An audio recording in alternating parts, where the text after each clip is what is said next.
When you say literacy, health literacy, you're focusing on patient, yes, on physicians, or patients? We are spending a lot of money into educational modules, and we're exploring the so-called multi-channel approaches right now. In my opinion, it doesn't really work yet across all the cultures, because you have very different cultural backgrounds, sometimes with different expectations. The IT platforms that we use for educational modules work very well in the United States, Canada, Western Europe, surprisingly even better in countries like Brazil and Argentina, because they're very aggressive early adapters. We have a little bit of an issue right now, also from a regulatory perspective, what we can use there. And we had even internally some proposals to use cartoons in the future instead of text. Even for the leaflets in the drug boxes, that we move over to approach where people don't have to have the ability to be able to read.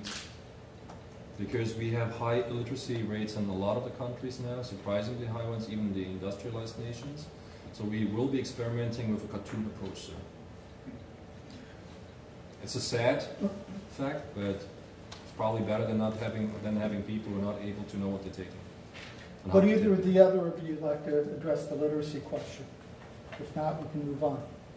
Another question, sir. Use your microphone, please. And let me ask you to tell us who you are and if you're representing an organization, who that is. I'm David Goodman. I'm at Polytechnic Institute of New York University. So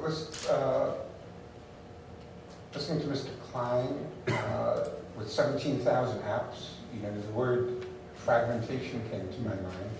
And hearing about Siemens, they're not the only company in this field. So I'd like to know what all of you think about the importance of standards for these things. You talk about Mr. Rentz is talking about electronic health records.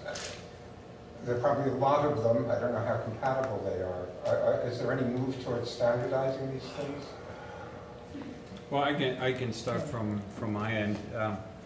Definitely, there's a need of having this wave of different applications or IT systems somehow aligned to what the patient and the care providers are supposed to provide.